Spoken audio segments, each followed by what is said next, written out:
Hi everyone, Aaron here for Zollotech, and I wanted to give you my first impressions of the Nexus 6. A lot of you have actually asked me to review this phone and take a look at it, so I finally got my hands on one.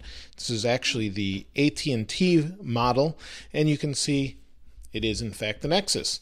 Now this phone is very large. Now in my hands, my first impression was, oh, it's not too big. It's large, but it's not as big as everyone else made it out to be. And that's probably because of my hand size. But let me bring in some other phones to first show you a comparison. Now this phone is pretty expensive, unlocked. It's $650. I don't have my SIM card in it at this time. I actually have it in my iPhone. I'll be moving it over for this week actually. So you can see this is the iPhone 6. This isn't the 6 Plus. This is the 6. Here's a Galaxy Note 3 to give you an idea of size. So really not too much bigger, a little bit taller. My OnePlus One's actually out for repair, for any of you that have been following me. Let's get the iPhone out of there and slide in the Moto X. This is the 2014 Moto X. And then also we slide this in. This is the Nexus 4. So the Nexus 4, we stepped up. This was the perfect screen size in my opinion, 4.7 inches. Now we've got 5.9 to 6 inches. Everything's just giant now, and it makes it a great go-between, in between tablets. Kind of makes the smaller Nexus tablets a waste at this point, Nexus 7.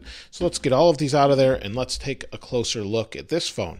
So you can see it's got a really huge display, and I definitely really like it. The outside is built really well. You've got this nice curved edge around the side of the glass, which really is nice.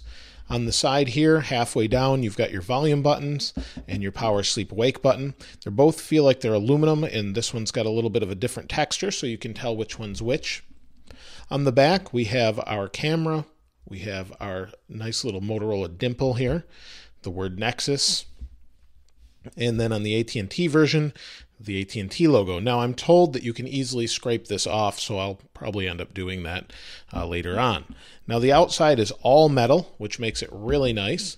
The top is 3.5 millimeter headphone jack there. There's your SIM card slot. And then on the front, you've got a forward-facing camera, speaker, but also these are dual speakers when you listen to music. And then on the bottom, you've got a micro USB charge port. And on the back, it looks like you've got a little microphone there as well. If we turn it on, we'll wake it up, and we'll talk about specs and things like that more in the review, but I just wanted to give you kind of a general idea of what I think of the phone. I've unlocked the device. I actually turned the brightness all the way up, as you can see here, for the video, and the phone itself feels very fast. I've yet to have it lag or anything like that. Everything is super fast to showcase Lollipop. Now, one thing you can notice, if I tap on the screen while it's laying down, it's jittering side to side, and that's kind of a little bit of a pain, but my initial impression of the phone is that it's really nice. It's really well built. The Nexus 5 I had for a while and got rid of it. Just did not feel built as well as this phone, or even the Nexus 4. The devices felt really different as far as quality goes. I think the Nexus 6 really steps it up. It's got flagship specs, nice camera. The Nexus 4 really lacked in the camera department. The Nexus 5 got a little bit better, but still wasn't great. The Nexus 6 has been ranked in some tests to be actually a little bit nicer than the iPhone 6 Plus. I'll have to judge that myself, and maybe I'll throw some pictures up there for you to judge, but so far I've been pretty impressed with this device. The screen is beautiful.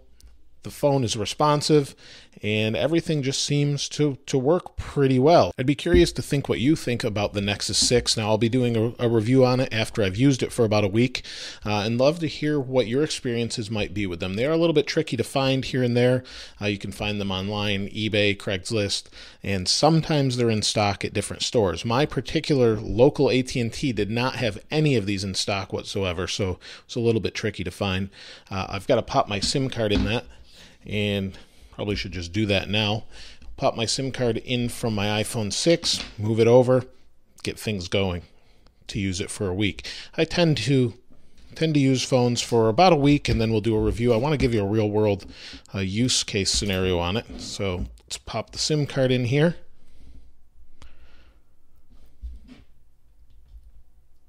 Oh, I've got it backwards. There we go. Oh no, that was the right way.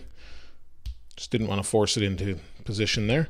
And so I've got my SIM card in there. It says no service. It'll take a moment and kick in. You can see it says AT&T. I unlocked the phone. We've got signal now. Let's see what kind of settings we have. So you can see there's AT&T, more settings, cellular data. It picked up, and we'll play around with this a little bit more. There we go. We've got some signal. So let me know what you think of the Nexus 6 in the comments below. If you haven't subscribed already, please subscribe, like. As always, thanks for watching. This is Aaron. I'll see you next time.